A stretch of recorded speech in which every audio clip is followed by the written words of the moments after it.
محرم میں ہمارے ایک نئی قسم کی ایکٹیویٹیز ہوتی ہیں، ربیع الاول میں الگ قسم کے مسلمان بنے ہوتے ہیں ہم لوگ، ٹھیک ہے نا؟ تو یہ 2 مہینے خاص طور پر ایسے ہیں جس میں یہ 2 مہینے کی جتنی ہماری ایکٹیویٹیز ہیں وہ سب ہم اخپل طریقے سے گزارتے ہیں، جس طرح اللہ اس کے رسول نے بتایا اس طرح سے نہیں گزارتے۔ اسلام میں کسی کی یوم ولادت یا یوم شہادت یا یوم وفات اس کو کوئی اہمیت نہیں دی گئی ہے۔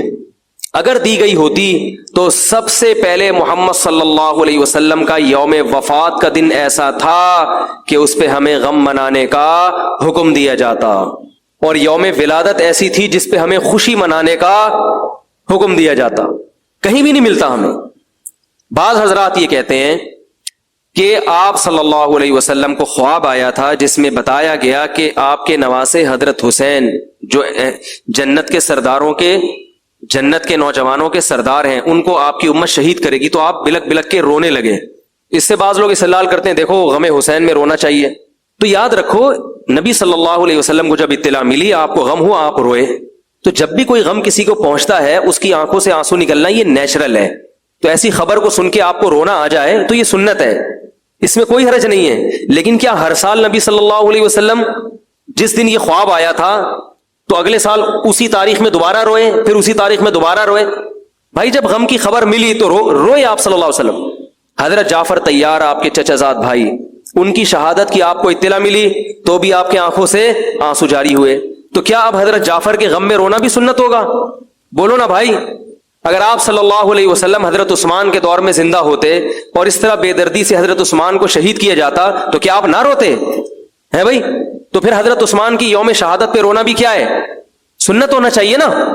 حضرت عثمان کی شہادت کی نبی کو اطلاع ملی تھی، وہ جھوٹی افواہ تھی۔ صلح حدیبیہ کے موقع پر آپ صلی اللہ علیہ وسلم نے حضرت عثمان کو قاصد بنا کے بھیجا، اطلاع ملی کہ ان کو شہید کر دیا۔ آپ ایسا درد اور ایسا غضبناک ہوئے کہ آپ نے 1400 صحابہ سے موت پر بیعت کی۔ تو جب آپ کو سچی مچی کی اطلاع ملتی کہ واقعی ابھی تو افواہ تھی، یقین نہیں تھا، جب آپ صلی اللہ علیہ وسلم کو حقیقت میں اطلاع ملتی کہ آپ شہید ہو گئے تو کیا آپ نہ روتے؟ آپ صلی اللہ علیہ وسلم کو اپنی نواسی آپ کی گود میں تھی، اس کا انتقال ہوا، آپ کی آنکھوں سے آنسو جاری ہوئے۔ صحابہ نے کہا یا رسول اللہ آپ تو ہمیں صبر کی تلقین کرتے ہیں، آج آپ رو رہے ہیں۔ تو فرمائیے اللہ کی رحمت ہے، یہ تو اللہ کی رحمت ہے بھائی، اولاد ہے میری۔ تو کیا جب حضرت وہ جو آپ صلی اللہ علیہ وسلم کی نواسی کا انتقال کی تاریخ آئے گی تو ہم سب روئیں گے بیٹھ کے؟ بولو نا بھائی۔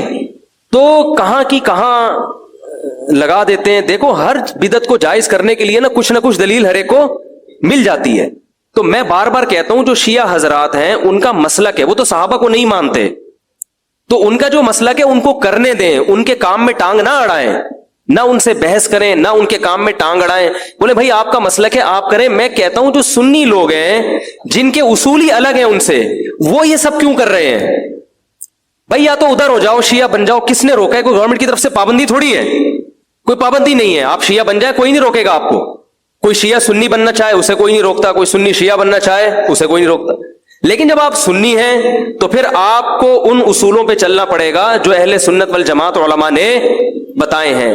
اہل سنت والجماعت کے ہاں رونا عبادت نہیں ہے۔ ہاں آپ نے کسی دن کربلا کا واقعہ سنا، چاہے محرم میں سنا، ربیع الاول میں سنا، حضرت حسین رضی اللہ تعالیٰ عنہ کی ایک جو دردناک شہادت کا واقعہ آپ نے سنا، آپ کو رونا آ گیا، تو یہ عین ایمان کی علامت۔ میرے بیان اب ویڈیو ریکارڈ ہوتے ہیں، پہلے ریکارڈ نہیں ہوتے تھے، آڈیو چلتے تھے۔ تو میں نے 2 دفعہ زندگی میں پہلی دفعہ جب یہ واقعہ بیان سنا، بیان کے دوران میں بھی رو رہا تھا اور سننے والے بھی رو رہے تھے، نیچرلی آ گیا رونا۔ پھر دوبارہ میں نے یہ واقعہ بیان کیا، مجھے بھی رونا آ گیا اور سننے والوں کو بھی آ گیا۔ یہ نیچرل جو آ گیا آ گیا۔ لیکن اگر میں اس لیے بیٹھوں کہ میں روں، آج میں پروگرام ہے باقاعدہ، بولو بھائی، رونے کا، اور آپ کو بھی رلاؤں گا، اور وہ محرم کا واقعہ میں اگر ربیع الاول میں بیان کروں گا تو رونا آ گیا مجھے۔ تو جو خود سے کسی کا واقعہ سن کے رونا آ جائے اس پہ پابندی نہیں ہے، بلکہ اہل بیت سے محبت کی علامت ہے۔ لیکن یہ واقعہ جب ہم نے بیان کیا حضرت حسین کا تو مجھے رونا آیا، بالکل اسی طرح رونا جب حضرت عثمان کا واقعہ بیان کیا تو بھی آیا۔ ظلم تو ان پر بھی ہوا تھا، کوئی کم تھوڑی ہوا تھا۔ بلکہ مجھے یاد ہے جب میں نے پہلی دفعہ نبی صلی اللہ علیہ وسلم کی سیرت پڑھی، بالکل چھوٹا بچہ تھا میں اس وقت، میری عمر 9 یا 10 سال ہوگی، اور وہ آپ صلی اللہ علیہ وسلم کی وفات کا واقعہ لکھا تھا۔ تو اتنے بچے میں تو اتنی سمجھ نہیں ہوتی، لیکن جب مجھے یاد ہے میں پڑھ رہا تھا تو مسلسل آنکھوں سے آنسو بہ رہے تھے. ایسا دردناک واقعہ نبی صلی اللہ علیہ وسلم کی وفات کا. تو وہ تو کسی کے بھی وفات کی خبر جب ہم سنتے ہیں تو نیچرلی رونا آتا ہے انسان کو. کبھی وہ انسان کوشش تو برداشت کرنی چاہیے، لیکن اب ہمارے ہاں واقعات سنا کے باقاعدہ رونے کے پروگرام ہوتے ہیں. یہ اسلام کی تعلیمات نہیں ہے، یہ اسلام کی تعلیمات نہیں ہے، کیونکہ اسلام میں صبر کا حکم ہے. جو خود سے رونا آ جائے نا انسان کو تو وہ ایک نیچرلی ہے. اور کربلا کا واقعہ صرف اس نیت سے بیان کرنا کہ تاکہ میں بھی روؤں آپ بھی رو، یہ غلط ہے. یہ اہل سنت والجماعت کے ہاں یہ اسلامی تعلیمات کے منافی ہے. سمجھ میں آ رہی ہے بات کہ نہیں آ رہی؟ اور کسی مخصوص دن کے ساتھ تو ویسے بھی خاص نہیں ہے یہ. اور ویسے بھی شریعت میں صحیح بخاری مسلم کی حدیث ہے، آپ صلی اللہ علیہ وسلم نے نوحہ کرنے والی عورتوں پہ لعنت، نیاحہ کہتے ہیں چیخنا چلانا. آپ کو پتا ہے زمانے جاہلیت میں جب کسی کی میت ہوتی تھی تو باقاعدہ پیسے دے کے عورتوں کو رلوایا جاتا تھا، پیسے دے کے. آج بھی بہت جگہوں پہ یہ ہو رہا ہے، پیسے دے کے رلوایا جاتا ہے. تو نبی نے تو ان عورتوں پہ لعنت کی ہے جو فری میں روتی ہیں، پیسے دے کے نہیں، جو فری میں میت پہ روتی ہیں. اور چیخ چلا کے رونا تو ویسے ہی حرام ہے اسلام میں.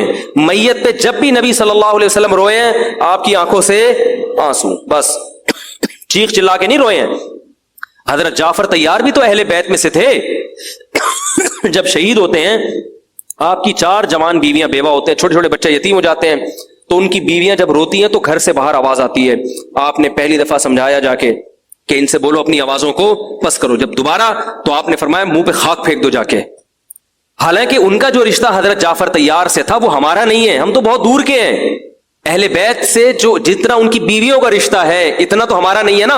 ان کو چیخ کے رونے کی اجازت نہیں دی. اور آج ہمارے ہاں کیسے ہوتا ہے، ہاں ہاں ہو چیخ رہے ہیں، پیٹ رہے ہیں. گریبان چاک کرنا اسلام میں حرام ہے روتے ہوئے. گریبان چاک کرنا اس پہ لعنت ہے نبی صلی اللہ علیہ وسلم کی. تو آج گریبان بھی چاک ہو رہا ہے، رو بھی رہے ہیں، پیٹ بھی رہے ہیں. تو بھائی وہ شیعہ حضرات کا ایک مسلک ہے، ان کی رائے ہے، ان کو ان کی رائے پہ چلنے دو. آپ جو اہل سنت والجماعت کو فالو کرتے ہو تو یا تو ادھر ہو جاؤ یا ادھر ہو جاؤ، درمیان میلہ لٹکو. درمیانی آدمی کہیں کبھی نہیں ہوتا. درمیان کی جو جنس ہے وہ کہیں کی ہوتی ہے. وہ بیچارہ نہ مرد سے شادی کر سکتا ہے نہ عورت سے. وہ کہتا ہے یا اللہ اگر مجھے آپشن دیتا یا تو ادھر کر دیتا یا وہ تو ایک اللہ نے آزمائش بنا دی اس کو بیچارے کو. وہ آزمائش ہے، اسی آزمائش پہ اس کو قیامت کے دن اجر ملے گا. لیکن اپنے اختیار سے انسان بیچ کا بننے کی کوشش کرے یہ ٹھیک نہیں ہوتا. اپنے اختیار سے یا تو شیعہ بن جاؤ یا پورے سنی بن جاؤ. تو اہل سنت حدیث کی کتابوں کو فالو کرتے ہیں، اور جو ہماری بخاری مسلم ہے شیعہ حضرات نہیں مانتے ان کتابوں کو، وہ نہیں فالو کرتے ان کو. تو ہم تو ان کو فالو کرتے ہیں. اگر آپ کہتے ہو میں نہیں مانتا ان حدیثوں کو تو پھر بہت ساری چیزیں اور بھی ہیں وہ بھی چھوڑ دو. پھر آپ سمجھ میں آ رہی ہے بات؟ پھر وہ بھی چھوڑ دو. تو ہم تو ان کتابوں کو فالو کرتے ہیں. ہمارے نبی صلی اللہ علیہ وسلم کے احکام ہیں، میت پہ رونا پیٹنا منع. جب حضرت حسین رضی اللہ تعالی عنہ کا قتل ہوا ہے کربلا میں، اور یقیناً یہ بہت بڑا بدترین ظلم تھا تاریخ کا، تو حضرت جو آپ کے اہل بیت جو باقی بچ گئے تھے ان کا کیا ری ایکشن تھا؟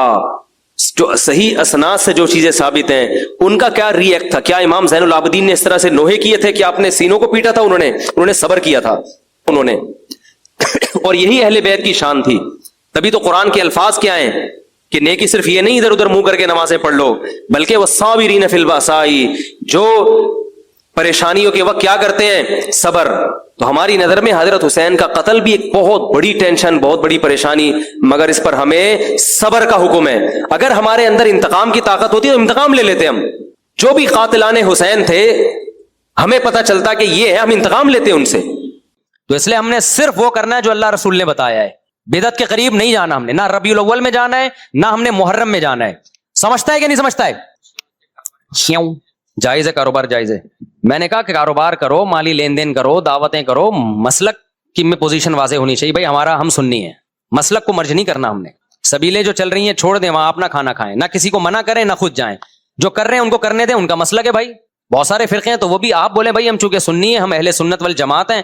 نبی نے فرمایا تھا 73 فرقے ہوں گے ایک جنتی. تو ہمارا خیال یہ کہ جو اہل سنت والجماعت ہیں وہ جنتی فرقہ ہے. یہ جو کہتے ہیں نا ہمارا کوئی فرقہ نہیں ہے، تو میں پورا بیان اس پہ کر چکا ہوں، یہ ٹوپی ڈرامہ ہے. یہ جس نے دین پہ نہیں چلنا ہوتا وہ اس طرح کی باتیں کر رہا ہوتا ہے. تو بھائی ہم اہل سنت والجماعت ہیں، ہم حدیث کو بھی فالو کرتے ہیں اور صحابہ کو بھی فالو کرتے ہیں. تو صحابہ نے نہ یہ سبیلیں لگائی ہیں نہ اس طرح کوئی یہ کام کیا تو ہم نہیں کریں گے. جو کر رہا ہے اس کو کرنے دیں. سمجھتے ہیں؟ کھانے پینے کی جو محرم میں چیزیں آتی ہیں بدعت ہیں بھائی, واپس کر دیں محبت سے, نہیں پھینکیں نہیں, کسی غریب کو کھلا دیں, رزق کو ضائع نہ کریں. جی بھائی ہاں, نہیں شرائط کی بنا پہ رجوع نہیں ہوتا. کسی نے 1 یا 2 طلاقیں دی ہیں تو رجوع کا لفظ زبان سے بولے گا تو رجوع ہو جائے گا بس. اچھا بھائی مفتی صاحب اس سوال کا جواب مختصر بیان کر دیں. قیامت کے دن اللہ تعالیٰ کیا سوالات کریں گے؟ مہربانی کر کے ان سوالات کے جوابات دیں. حدیث میں مختلف موقع پہ مختلف سوالات کا تذکرہ ہے. 5 باتیں تو ہے نا جن کے بارے میں جب تک انسان جواب نہ دے دے اس کے قدم اپنی جگہ سے نہیں ہلیں گے. جوانی کہاں کھپائی اور مال کہاں سے کمایا. نمبر 3 مال کہاں خرچ کیا. یہ 3 سوال 2 اور ہیں میرے ذہن سے نکل گئے. زندگی کہاں گزاری, ہاں جو علم دیا تھا اس پر کتنا عمل کیا. تو صرف 5 نہیں ہے, یہ تو 5 کا عدد حدیث میں عدد سے مراد حصر نہیں ہوتا.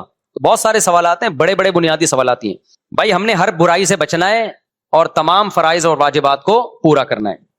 مفتی صاحب محرم کا مہینہ ہے, ہر گھر سے حلوہ حلیم چھولے آ رہے ہیں غیر اللہ کے نام کے, کیا اسے باہر پھینک دیں غریب کو دے دیں؟ بھائی حلوہ حلیم چھولے مسلمان کا دین یہ حلوے حلیمی میں مانڈے میں آ چکا ہے. ہمارے نبی صلی اللہ علیہ وسلم تو بہت تھوڑا کھاتے تھے میرے بھائی.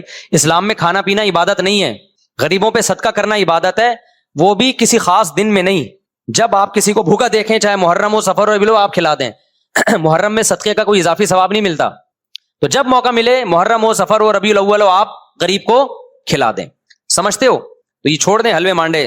اسلام میں روزہ رکھنا ہے. نبی صلی اللہ علیہ وسلم یہ جو کہتے ہیں نا کھانے کے بعد میٹھا کھانا سنت ہے, 100% غلط ہے بھائی.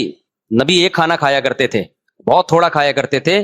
تو کم کھانا, ایک ڈش کھانا یہ سنت ہے. 4 6 ڈشیں ملا کے کھانا یہ سنت نہیں ہے. پھر بھی آپ کھائیں 20 ڈشیں کھائیں, سنت کا لیبل نہ لگائیں اس کے اوپر. جی کچھ پوچھ رہے ہیں بھائی, کیا بول رہے ہیں میرے بھائی؟ تشہد میں کتنا پڑھنا ضرور؟ پوری اتحیات واجب ہے, اس کے بعد درود شریف اور دعا سنت ہے, وہ واجب نہیں ہے. مفتی صاحب سورہ زلزال میں آتا ہے کہ اللہ تعالیٰ چھوٹی نیکیوں کو چھوٹا گناہ بھی سامنے لائیں گے. اگر دنیا میں ان گناہوں سے توبہ کر لی تو کیا پھر بھی توبہ کر لی تو وہ معاف ہو جاتے ہیں؟ پھر توبہ کتنی پاورفل ہے یہ دیکھا جائے گا. بعض دفعہ اتنی پاورفل توبہ ہے کہ اللہ اس کے نشان ہی مٹا دیتے ہیں. ہاں یہ بھائی نے بڑا اچھا سوال پوچھا ہے کہ جمعے کا خطبہ اور عید کا خطبہ اگر اردو میں ہو جائے تو اس سے بہت فائدہ ہوگا. یقیناً فائدہ ہوگا, لیکن یہ کام ہم جب کرتے جب یہ صحابہ سے ثابت ہوتا. ایک میں اپنی بات کمپلیٹ کر لوں, کیونکہ ہم اپنی طرف سے چینجنگ نہیں کر سکتے. صحابہ کرام جب دنیا میں گئے ہیں نا تو اجمیوں کا بہت کثرت سے اسلام میں داخلہ شروع ہوا. تو بہت سے اجمی فارسی بولنے والے, دوسری زبانیں بولنے والے صحابہ کے شاگرد بنے, لیکن انہوں نے اپنے اپنے علاقوں میں عام واعظ و نصیحت تو اپنی زبانوں میں کی, لیکن عید کا اور جمعے کا خطبہ ان سب نے اجمی ہونے کے باوجود عربی میں دیا ہے. اس پر امت صدیوں سے متواتر اور امت گمراہی پہ جمع نہیں ہو سکتی. اب جا کے بعض اسکالرز نے یہ کہنا شروع کر دیا ہے کہ خطبہ اپنی زبان میں ہونا چاہیے. تو یہ 15ویں صدی میں یہ کام شروع ہوا ہے, 1400 سال میں مسلمانوں نے یہ کام نہیں کیا. سمجھ رہے ہو بات کو؟ تو اس لیے چونکہ یہ اجماع امت سے ثابت ہے, صحابہ تابعین, اسلام آج کا تھوڑی ہے بھائی. صحابہ تابعین کے دور میں اجمیوں میں محمد بن قاسم نے ہندوستان فتح کیا تھا نا, یہ سندھ فتح کیا ہے. یہ یہاں لوگ عربی تھوڑی بولتے تھے, لیکن اس دور میں بھی یہاں جو خطبے ہوئے ہیں کسی ایک روایت میں نہیں ملتا کہ یہاں کی مقامی زبان میں ہوئے ہیں. اور اس کی اب قرآن سے دلیل یہ ہے کہ فَسْعَوْا إِلَىٰ ذِكْرِ اللَّهِ, اللہ نے کہا کہ جب جمعے کی اذان ہو جائے اللہ کے ذکر کی طرف دوڑو. تو اس میں خطبہ بھی داخل ہے, تو خطبے کو بھی اللہ نے اپنا ذکر قرار دیا. اور جو ذکر اللہ ہے وہ عربی میں ہوتا ہے, جیسے ہم تمام تسبیحات. اب دیکھیں اصولی طور پر تو ایسے لوگ بھی ہیں جو یہ کہتے ہیں کہ نماز بھی اردو میں ہونی چاہیے تاکہ سمجھ میں آئے.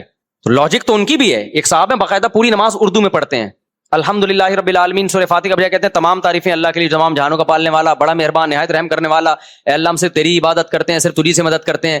تو کیا ان کی نماز ہو جائے گی؟ نہیں ہوگی. حالانکہ لاجک تو ان کی بھی, بھائی میں اردو میں پڑھوں گا, مجھے تو اردو میں سمجھ میں آ رہا ہے. لیکن ہم کیا کہتے ہیں بھائی قرآن پڑھنا واجب ہے نماز میں, اور قرآن کس میں ہے؟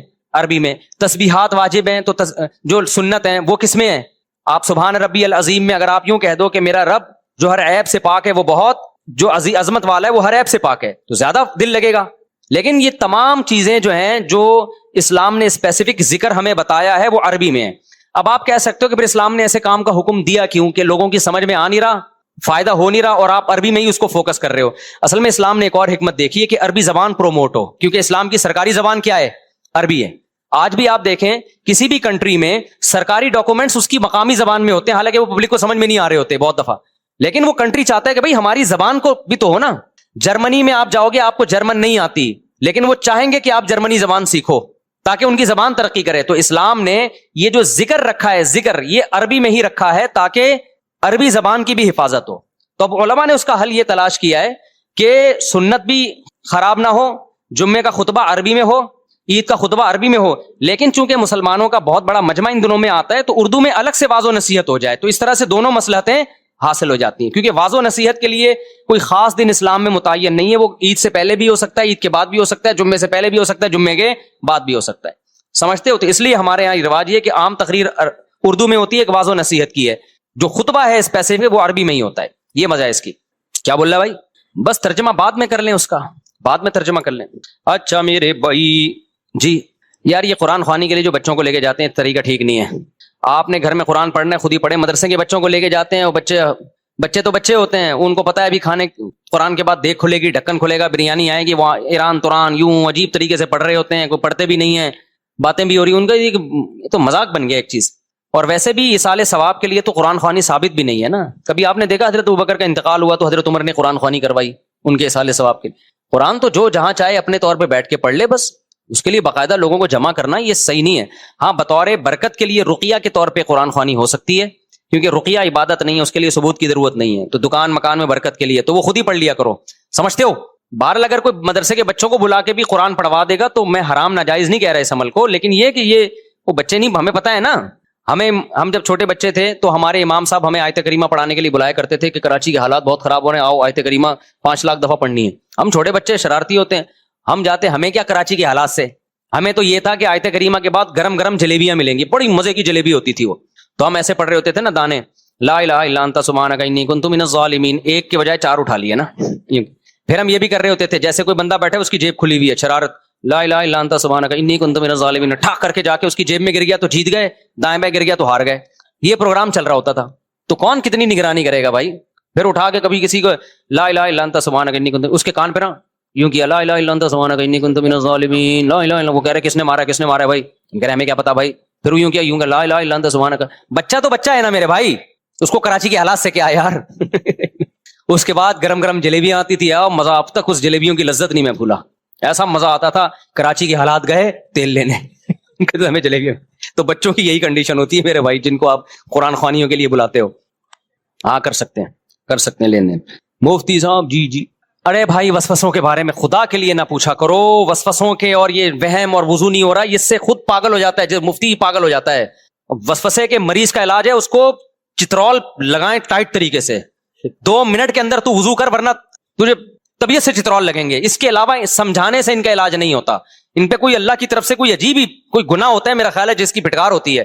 یہ جب تک خود اپنا علاج نہیں کرے گا کوئی نہیں کر سکتا. جاؤ جلدی سے غسل کر کے نکل آؤ باہر, جلدی سے ٹھا وضو کرو, نکلو یار.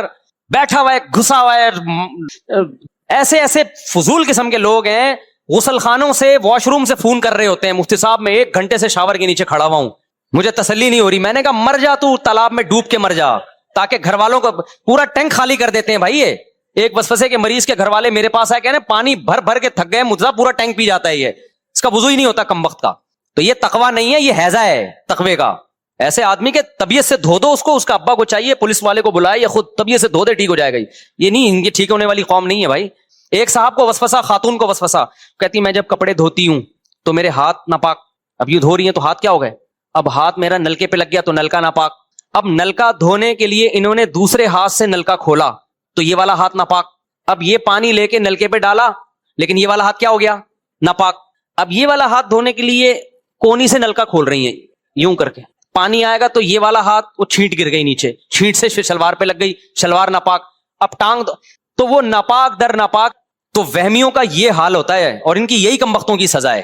تو اس لیے اپنے آپ کو عذاب میں مت ڈالو بھائی. شریعت نے بتایا کپڑا دھو, یوں کر کے 3 دفعہ دھو لو, بس نکلو واش روم سے باہر. جب ناپاکی جسم پہ لگی ہوئی ہے, پانی ڈالو, دھو صابن سے, اس کے بعد غسل کرو, پتلی گلی سے نکلو. یہ ہاتھ یوں لگ گیا, یہ یوں دروازہ, ایسے بھی میں نے دیکھے واش روم کا دروازہ یوں کر کے کھول رہے ہیں, کہ کیونکہ کئی لوگوں نے کنڈی پہ ہاتھ لگایا ہے تو وہ ان کا ہاتھ ناپاک, تو کنڈی ناپاک, پھر کنڈی ناپاک, تو کنڈی کے ذریعے آپ کی ٹانگ ناپاک, پھر ناک ناپاک, پھر برتن ناپاک. پاگل آدمی شریعت کو بدنام کر رہا ہے, اسلام کو بدنام کر رہا ہے. تو جاؤ یار وضو کرو, بس نماز پڑھو. فضول لوگ. میں جب بھی کوئی آتا ہے نا, میں خدا کی قسم میری حالت ہوتی ہے, میں کانپنے لگتا ہوں کہ اللہ آپ خیر ہے, پتہ نہیں کیا کرو. سمجھ میں نہیں آتا اس کے, جتنا گھنٹہ سمجھاؤ گے نہیں آتا, گھنٹہ بٹھا کے سمجھاتے رہو نہیں آئے گا وہمی. اور طلاق کے وسوسے بھی ہوتے ہیں لوگوں کو. مفتی صاحب مجھے ایسا لگا کہ میں نے بیوی کو طلاق دے دی. ابے مجھے ایسا لگا. ابے کیوں لگ رہا ہے تجھے, منہ سے جب تک پھوٹے گا نہیں ہوگی. کہہ رہے مجھے ایسا لگا کہ میں نے منہ سے نکالا ہے. یعنی جو بولتے رہو گے نا اس کو وہ لگتا رہے گا. زندگیاں برباد کر دی ہیں بھائی. یہ ڈپریشن ہے, اس کا علاج کرواؤ کسی ڈاکٹر کے پاس جا کے, یہ مفتیوں کے پاس نہیں آیا کرو اس میں. بس یار یہ حضرت علی کو مولا علی اختلافی چیزیں چھوڑ دو. ہاں حضرت علی بھی مولا ہیں, ابو بکر بھی ہمارے مولا ہیں, حضرت عمر بھی ہمارے مولا ہیں, حضرت عثمان بھی ہمارے مولا ہیں, تمام صحابہ ہمارے مولا ہیں. سمجھ, من کنت مولاہ فعلی مولاہ, تو ٹھیک ہے نا. حضرت علی کی فضیلت میں آپ نے فرمایا علی اس کے مولا ہیں, تو حضرت ابو بکر کی بھی تو فضیلت ہے نا. حضرت ابو بکر مولا کسے کہتے ہیں؟ جو آپ کا سردار ہوتا ہے. بہت سارے معنی آتے ہیں مولا کے. تو ابو بکر کے بارے میں بھی, عمر کے بارے میں بھی حدیث میں آتا ہے کہ میرے بعد ابو بکر عمر کی اقتدا کرنا. کیا مطلب؟ ان کو اپنا مولا بنا لینا, آقا بنا لینا, ان کی اقتدا کرنا نا. تبھی حضرت علی نے ابو بکر عمر کی اقتدا کی. تو اس معنی میں سارے صحابہ ہمارے مولا ہیں, ٹھیک ہے نا. حضرت علی بھی ہیں, حضرت حسین بھی ہیں, حضرت حسن بھی ہیں, ابو بکر بھی ہیں, عمر بھی ہیں, عثمان بھی ہیں اور علی بھی ہیں. سارے ہمارے مولا ہیں بھائی. مفتی صاحب آپ سفر میں ہوتے ہیں تو میں اپنے علاقے میں جمعہ پڑھتا ہوں, لیکن وہ فرقہ وارانہ سوال پوچھ رہے ہیں میرے بھائی جو توحید پرست ہو اس کے پیچھے نماز پڑھو. جو توحید کو عقیدے کو نہیں مانتا ہو, چاہے دیوبندی ہو, بریلوی ہو, اہل حدیث ہو, جو توحید کو نہیں مانتا اس کے پیچھے نماز نہیں ہوتی. بس کچھ تبلیغ والوں نے مجھ سے کہا کہ بے پردگی والی شادی میں آپ نہیں جاؤ گے تو وہ لوگ دین سے دور ہو جائیں گے, اسلام میں حکمت ہے ہمیں جاؤ. نہیں, ایسا تبلیغ والے نہیں کہتے. تبلیغ کے اکابر بھی منع کرتے ہیں. جس شادی میں لڑکے لڑکیوں کا مس گیدرنگ ہو, تبلیغ والے بھی وہاں جانے سے منع کرتے ہیں, جانا جائز نہیں ہے وہاں پہ. ہاں تبلیغ کی نیت سے جا سکتے ہو, کوئی بیان کرنے.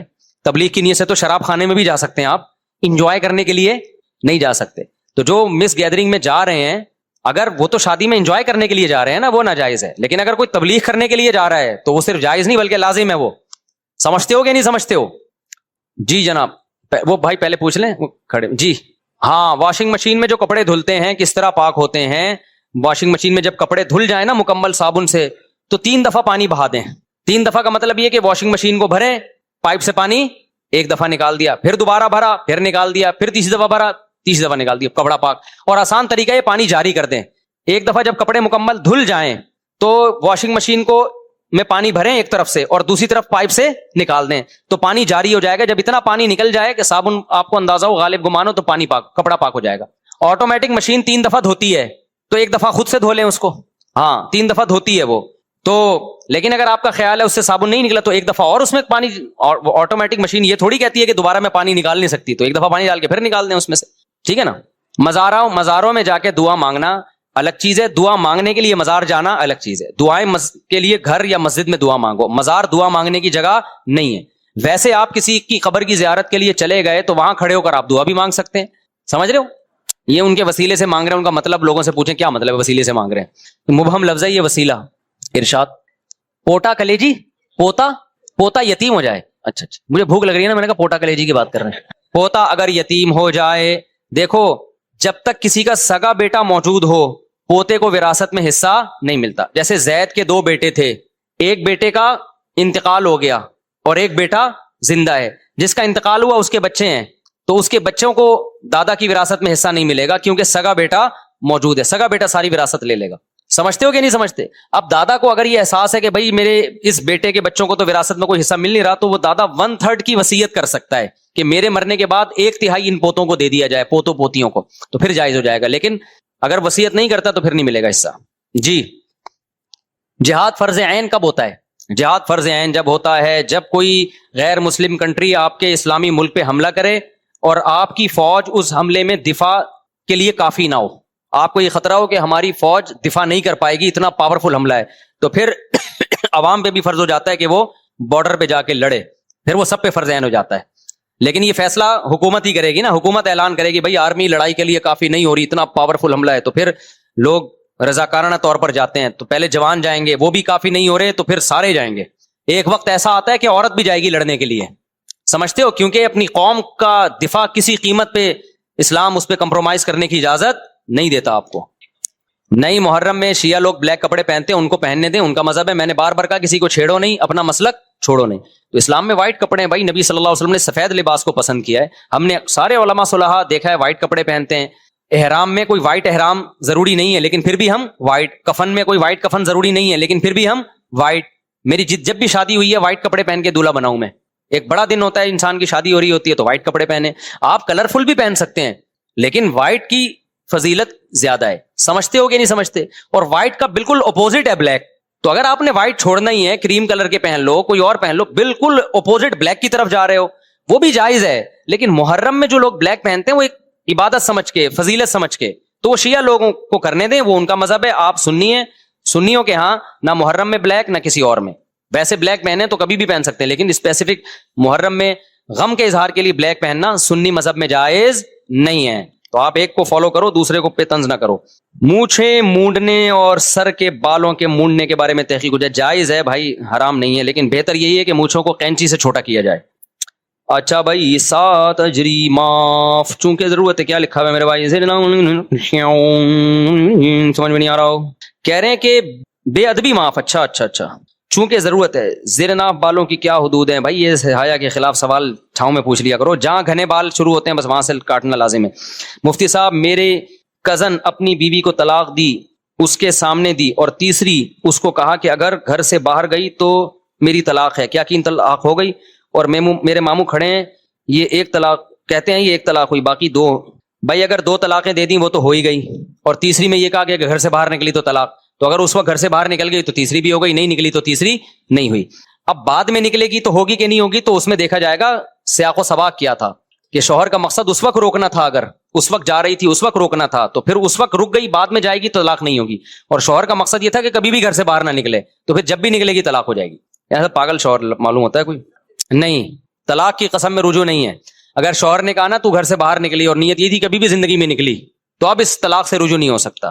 اب وہ طلاق بہرحال ہو کے رہے گی, کیونکہ 2 دے چکا ہے تو اب تیسری ہوگی. اگر 2 نہ دی ہوتی تو پھر یہ تدبیر ہیلا اختیار کیا جا سکتا تھا کہ شوہر ایک دفعہ اس کو طلاق بائن دے دیتا اور عدت پوری ہو جاتی, عدت پوری ہو کے وہ اس کی بیوی مکمل نکاح سے خارج ہو جاتی, پھر قسم توڑ دیتی, گھر سے باہر نکلتی تو چونکہ جب قسم ہوگی تو وہ اس کی بیوی نہیں ہے تو وہ قسم کلعدم ہو جاتی, پھر دوبارہ نکاح کر لیتا. لیکن اب 2 پہلے دے چکا ہے تو اب تو یہ بھی نہیں ہو سکتا. آپ بر وقت نکاح کا کہتے ہیں, والدین کہتے ہیں ڈگری مکمل کرو, دل گناہ کی طرف مائل ہوتا ہے, حلال روزی کی کوشش کر رہا ہوں, والدین پر زور دیں یا صبر پر اتفاق کریں؟ بھائی آپ کچھ کماؤ نا, والدین پہ بوجھ کیوں بن رہے ہو؟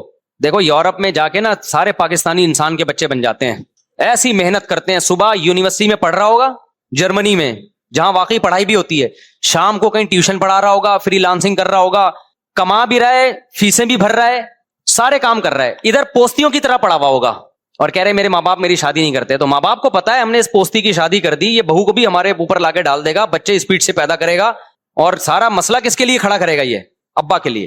تو پھر بھی میں اباؤں کو ترغیب دیتا ہوں, کوئی بچہ سمجھدار ہے تو اپنے خرچے پہ شادی کرا دو, لیکن اس میں خطرات بھی ہوتے ہیں ابا کو. تو اس لیے آپ نے شادی کرنی ہے, آپ پڑھائی کے ساتھ ساتھ شام میں کوئی بزنس شروع کر دیں, کمائیں. آپ یہ سمجھیں میں پیرس میں گھوم رہا ہوں, کیونکہ وہاں بڑی محنت کرتے ہیں لوگ, بڑی محنت کرتے ہیں. جب دوسرے ملک جاتے ہیں نا, برتن مانج رہے ہوتے ہیں ہوٹلوں میں جا کے, کیا کچھ نہیں کر رہے ہوتے. تو یہاں بھی بہت کچھ کر سکتے ہو آپ, لیکن آپ کو آتی ہے شرم کام کرتے ہوئے, تو شرم کی وجہ سے آپ کرتے نہیں ہو کہ میرا اسٹیٹس خراب ہو جائے گا, لوگ کہیں گے یار یہ دیکھو کیا کر رہا ہے.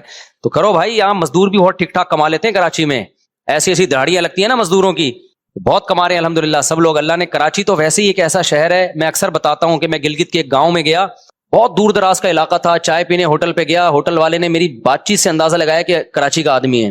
ہم 8-10 لڑکے گئے تھے, اس نے کہا پیسے نہیں لوں گا. میں نے کہا یار آپ پیسے لے کہہ رہے آپ کراچی کے ہو نا, نہیں لوں گا. پھر اس نے بتایا بھائی کراچی نے ہمیں بہت کھلایا, ہمارے پورے گاؤں کے لوگوں کو کھلایا کراچی نے. تو کراچی کو تو غریب کی ماں پہلے بھی تھی اب بھی ہے, اتنی آبادی ہے نا, یہاں آؤ گے اتنا بزنس ہے یہاں پہ, لیکن پوستی کوئی ہو, پوسٹ نہ کرنا چاہ رہا ہو تو پھر اس کا کوئی علاج نہیں ہے. یہاں جہاں محنت کرو گے کراچی رزق کے دروازے کھولے گا. تو اللہ نے ایسا بنایا, ملٹیپل کلچر ہے یہاں پہ, ہر قوم ہے یہاں پہ. تو آپ جو اس کا کام کریں, بسوں کا کام کریں, آپ گاڑیاں کرائے پہ چلائیں آپ. اور دیکھو جب بقرعید آتی ہے نا تو سارے سوزوکیاں رینٹ پہ چلانا شروع کر دیتے ہیں, 3-3 4-4 دنوں میں دبا کے نوٹ چھاپتے ہیں, وہ سب قصائی بن جاتے ہیں ٹھیک ہے نا. جانوروں کا کام کرتے ہیں لوگ, ہر مہینے کا یہاں پر بزنس ہے, ہر مہینے الگ بزنس. یہ فیسلٹی کسی اور شہر میں نہیں ہے پورے پاکستان میں. 70% پاکستان کی ارننگ کراچی سے ہوتی ہے, سمجھتے ہو کہ نہیں سمجھتے؟ تو یہاں کیسے آپ بھوکے رہ رہے ہو بھائی, یہ اس کا مطلب آپ میں کچھ مسئلہ ہے. تو آپ یہاں بزنس بھی کرو اور پڑھائی بھی کرو, اور ابا کو بتاؤ کہ میں اتنا کما رہا ہوں, میں بیوی کو رکھ سکتا ہوں. پھر بھی ابا روکے تو پھر ابا ظالم ہے, پھر آپ بولو ابا پھر میں شادی کر کے آپ کو بتا دوں گا. ہمارے بھانجے ہیں نا, ان کی باتیں سنا کرو آپ بیٹھ کے, کسی دن کے ساتھ بیٹھ جاؤ, آپ سیٹ ہو جاؤ گے. کل ایک کہہ رہا تھا یار میں سوچ رہا ہوں سرجانی ٹاؤن میں گھر لے لوں ایک کرائے پہ. پاکستان کے دوسرے شہروں میں ساری نمازیں بالکل اول وقت میں ہوتی ہیں, لیکن کراچی میں تاخیر سے ہوتی ہیں, جیسے فجر وغیرہ، اس کی کیا وجہ ہے؟ حالانکہ سب حنفی ہیں. فجر کی نماز تاخیر سے پڑھنا افضل ہے ہمارے نزدیک. اسفروا بالصبح فانه اعظم للاجر. جماعت سے اگر نماز ہو، اس میں لوگوں کے لیے آسانی بھی ہے، تو حدیث میں ہی حکم ہے کہ جماعت میں لوگوں کو آسانی دینی چاہیے. تو پورے پاکستان میں نے تو یہی دیکھا فجر کی نماز تاخیر سے. اہل حدیث لوگ بالکل اول وقت میں پڑھتے ہیں. وہ دلیل دیتے ہیں کہ حدیث میں آتا ہے سب سے افضل وقت اول وقت ہے، لیکن ہم کہتے ہیں اس کے مقابلے میں دوسری حدیثیں بھی ہیں، تو دونوں حدیثوں کو جمع کیا جائے گا نا. بہرحال اپنے اپنا ہر ایک کی رائے ہے. تو ظہر میں ہمارے ہاں جمعے میں اول وقت میں پڑھنا افضل ہے، اور گرمیوں میں ظہر میں تاخیر افضل ہے، سردیوں میں اول وقت میں پڑھنا افضل ہے. عصر میں ہمارے نزدیک تاخیر افضل ہے. عرب جو فقہ حنفی جو حنبلی ہیں یا اہل حدیث ہیں، ان کے ہاں عصر بھی اول وقت میں پڑھنا افضل ہے، ہمارے ہاں تاخیر افضل ہے. دونوں کے پاس دلائل ہیں، دونوں کے پاس حدیثیں ہیں. مغرب سب کے نزدیک اول وقت میں پڑھنا افضل ہے. عشاء سب کے نزدیک دیر سے پڑھنا افضل ہے، لیکن پڑھتا دیر سے کوئی بھی نہیں ہے، کیونکہ لوگوں کے لیے مشکلات ہو جاتی ہیں. تو میرا خیال ہے سب قرآن و حدیثی کی روشنی میں ہو رہا ہے، اس لیے ٹینشن نہ لیں، آپ پڑھ لیا کریں بس. جمعے کے بیان کی اسپیکر پر قانونی اجازت نہیں ہے. شیعوں کی مجالس کی آواز زبردستی سب کو سننی پڑتی ہے، تو بھائی تھانے میں رپورٹ کراؤ. میرا تو یہ ٹاپک نہیں ہے نا، میں کوئی پولیس میں تھوڑی ہوں. ربیع الاول میں بہت سے لوگ نکاح کرنے کو فضیلت دیتے ہیں، اس بارے میں وضاحت فرما دیں. اس طرح ربیع الاول مبارک سمجھا جاتا ہے. بھائی ربیع الاول میں نکاح کی الگ سے کوئی فضیلت نہیں ہے، بلکہ نکاح میں تو یہ ہے کہ جب میسر ہو جلدی کرو، اس میں تاخیر مت کرو. مفتی صاحب ایک بھائی آپ سے ملنے کوالالمپور سے آیا ہے اور لیاری سے، برائے مہربانی 10 منٹ بتائیں کہاں ہیں، جلدی سے کھڑے ہوں. السلام علیکم. ابھی مجھے کیونکہ بہت تھک گیا ہوں نا میں، پھر انشاءاللہ اکیلے میں نہیں، اکیلے. Malaysia station. السلام علیکم، کیا حال ہے؟ سب سیٹ ہے؟ کوئی خاص کام تو نہیں ہے؟ اچھا، اڑے بڑی نوازش ہے یہ، آپ نے اچھا کیا نا، بڑی نوازش آپ. وعلیکم السلام. ایک سیلفی جلدی سے ان کے ساتھ لے لیں، جلدی سے. باقی کوئی نہیں کھڑا ہو سیلفی کے لیے. یہ کوالالمپور سے آئے ہیں، لیاری سے آئے ہیں. لیاری بھی عظیم شہر ہے بھائی، لیاری بھی ہمارے نزدیک بڑا عظیم شہر ہے بھائی. چلو بھائی، کراچی میں لیاری ہے، پورے پاکستان میں لیاری نہیں ملے گا آپ کو، یہ بھی کراچی کا ایک فخر ہے بھائی. ہر قوم ملے گی کراچی میں. آپ لیاری میں جاؤ، آپ کو لگے گا آپ ساؤتھ افریقہ میں ہو. وعلیکم السلام. ہاں تو بس پڑھ لیا کریں، بس آپ نہ کریں، آپ پڑھ لیں نماز، ادھر بیٹھیں. نماز پیچھے ہر ایک کے جتنے بھی ائمہ کو فالو کرنے والے ان کے سب کے پیچھے نماز ہو جاتی. مفتی صاحب ایک بھائی کوالالمپور سے، تبلیغ کا کام 2.5 گھنٹے مسجد میں ہوتا ہے. سبحان اللہ، ہونا چاہیے. ایک بیوہ ہے اور بچوں کے ساتھ رہتی ہے، نکاح کرنا چاہتی ہے مگر نہیں کر سکتی، بلکہ ساتھ نہیں رہ سکتی. کہ آپ فقط اللہ کی رضا کی خاطر ایجاب و قبول کر سکتے ہیں تاکہ فون پر بات ہو، گناہ نہ ہو، اور کبھی ملاقات بھی ہو تو گناہ نہ ہو. بھائی نکاح میں آپس میں جو بھی آسانی سے شرطیں طے کی جا سکتی ہیں وہ شرطیں طے کر کے نکاح کیا جا سکتا ہے آپس کی میوچل انڈرسٹینڈنگ سے. صرف ایک شرط حرام ہے، وہ ہے وقتی نکاح. یعنی یوں نکاح کیا جائے کہ میں آپ سے نکاح کرتا ہوں 1 مہینے کے لیے، 2 مہینے کے لیے، 1 سال کے لیے، یہ متع بن جائے گا جو کہ اسلام میں زنا ہے اور یہ حرام ہے. نکاح ہوگا تو ہمیشہ کے لیے ہوگا. پھر آپس میں شرطیں طے کی جا سکتی ہیں، مثال کے طور پر بچے نہیں چھوڑنا چاہتی، صحیح ہے نا، تو وہ اس کا حق ہے، آپ کا حق ہے، تو میوچل انڈرسٹینڈنگ سے جس طرح بھی ہو جائے نکاح. لیکن وہ جو شرطیں طے ہوں گی ان کی پابندی کسی پہ بھی لازم نہیں ہوگی، سمجھتے ہو. وہ جب چاہے اپنی شرطوں سے رجوع کر لے. بھائی میں نے نکاح کیا تھا آپ سے، میں اب شرطیں واپس لے رہی ہوں، مجھے اپنی بیوی بنا کے اپنے گھر لے کے جاؤ، میں نے اس طرح زندگی تو آپ کے باپ کو بھی لے جانا پڑے گا پھر، یعنی آپ کو لے جانا پڑے گا، ایسا نا ابا لے کر چلے جائیں لینے. اور کوئی سوال میرے بھائی؟ بچہ پوچھ رہا ہے فیکٹریوں میں جو مرغی ذبح کرتے ہیں تو حلال ہی ہوتی ہے؟ نہیں، مشینی ذبیحہ حلال نہیں ہے. ہاں بھائی نے کہا کہ ہم ابو حنیفہ یا مالک کو یا امام شافعی کو فالو کرتے ہیں، ہم صحابہ کو فالو کیوں نہیں کرتے؟ سمجھ رہے ہو؟ یہ بالکل ایسے سوال ہے جیسے ہم مصحف عثمانی کو فالو کرتے ہیں، حضرت عمر کے مصحف کو فالو کیوں نہیں کرتے؟ تو بھائی حضرت عثمان نے مصحف جمع کیا ہے، قرآن ایک کتابی شکل میں جمع کیا ہے، اور اس کا نام چونکہ حضرت عثمان نے جمع کیا تھا اس کا نام کیا دے دیا گیا؟ مصحف عثمانی ہے. وہ وہی مصحف جو صحابہ کا تھا، نسبت حضرت عثمان کی طرف ہو رہی ہے اس کی. تو ائمہ اربعہ ابو حنیفہ، مالک، شافعی، احمد بن حنبل، ان لوگوں نے قرآن و سنت سے مسائل نکال کے کتابی شکل میں ترتیب دے کے جمع کیے ہیں، اسلامی لاء کو مرتب کیا ہے. یہ کام صحابہ نے کیا ہی نہیں. جیسے مصحف عثمانی حضرت عثمان نے کیا، حضرت عثمان سے پہلے صحابہ نے جمع نہیں کیا. تو چونکہ ان چاروں اماموں نے یہ کام کیا ہے، ہیں یہ وہی مسائل جو صحابہ ہی کے ہیں، ان میں صحابہ ہی کو فالو کیا گیا ہے.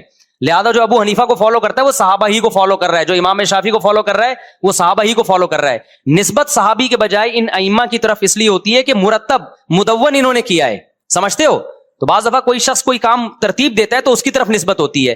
اس کی مثال ایسے ہے کہ ہم جو قرات قرآن کی پڑھتے ہیں نا، اس کو ابو حفص عن عاصم کی قرات کہا جاتا ہے، حالانکہ تو پیغمبر کی قرات ہے، یہ تو عبداللہ بن مسعود کی قرات ہے، لیکن نسبت ابو حفص عن عاصم کی طرف کی جا رہی ہے. وجہ کیا ہے؟ اس قرات کو مرتب کرنے والے کون ہیں؟ وہ ابو حفص ہیں جو عاصم سے روایت کرتے ہیں، سمجھ رہے ہو؟ تو نسبت ابو حنیفہ یا شافی کی طرف ہونے سے یہ مطلب نہیں ہے کہ صحابہ نہیں ہے، اس میں نسبت ان کی طرف اس لیے کی جا رہی ہے کہ انہوں نے اس فقہ کو مرتب کیا ہے، باقی ان میں ہے صحابہ ہی کے اقوال. آپ امام شافی کا فقہ اٹھا کے دیکھو، اس میں بھی صحابہ کے اقوال، ابو حنیفہ کا فقہ اٹھا کے دیکھو، اس میں بھی صحابہ کے اقوال ہیں. وہ صحابہ ہی کو فالو کر رہے ہیں ہم. ڈائریکٹ صحابہ کو اس لیے نہیں کر رہے کہ انہوں نے مرتب ہی نہیں کیا نا فقہ. کتاب الوضو، کتاب الجنائز، کتاب البیع، کتاب الطلاق، کتاب النکاح، تو لا ترتیب کی شکل میں صحابہ نے دیا ہی نہیں ہے، کیونکہ اس وقت ضرورت نہیں تھی. جب اسلامی دنیا وسیع ہوئی ہے، اسلامی قانون کی ضرورت ہوئی ہے کہ بھئی عدالتوں میں قانون نافذ ہوگا، پھر مرتب کیا گیا ہے. پھر جو مرتب کیا گیا ہے تو وہ ان ائمہ کے شاگردوں نے کیا ہے، اس لیے اس کی نسبت ان ائمہ کی طرف ہوتی ہے. مفتی صاحب آپ کا ہر موضوع پر بیان ہے کہ جنت پر نہیں، مجھے جنت پر بیان سننا ہے. جنت میں رہنا کیسا ہوگا، گھر کیسے ہوں گے، کیا ہر خواہش پوری ہوگی، بتاؤں گا انشاءاللہ. جنت پہ میں رمضان میں بیان کیا بھائی میں نے. جی بھائی نہیں، تیجے 40 میں پہ قرآن خوانی جائز نہیں ہے بھائی، نہیں تیجے 40 میں پہ قرآن خوانی جائز نہیں ہے. قرآن جب چاہو جس وقت چاہو انفرادی طور پہ پڑھ لو. مفتی صاحب قیامت کے دن اللہ تعالیٰ کون سے سوالات کریں گے؟ ایمان والوں سے پہلا سوال کیا ہوگا؟ توحید کے بارے میں ہوگا. جی کیوں نہیں، سب سے پہلے تو سوال ہی مر ربو کا ہوگا، تمہارا رب کون ہے. جو مشرک ہے وہ تو اللہ تھوڑی کہے گا، وہ تو جس کو پکارا کرتا تھا سب کا نام لے دے گا. وہ ایک چٹکلا بھی ہے نا، کہتے ہیں کہ 2 آدمی مر گئے، ایسی چٹکلا ہے یہ. تو قبر میں اکٹھے دفن ہوئے نا، تو فرشتوں نے پوچھا کہ بھائی تمہارا نام کیا ہے. ایک سے پوچھا، اس نے کہا یاسین. فرشتے نے کہا سورہ یاسین سنا دے تو خالی. اس بیچارے نے سنا دی پوری سورہ یاسین. فرشتے نے کہا چل تیری بخشش.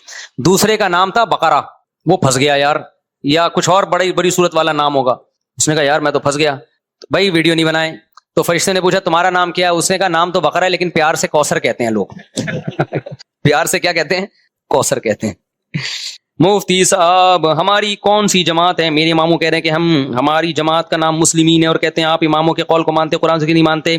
یہ جماعت المسلمین والے ہمیں کہتے ہیں کہ آپ اماموں کے قول کو مانتے ہو، قرآن و حدیث کو نہیں مانتے.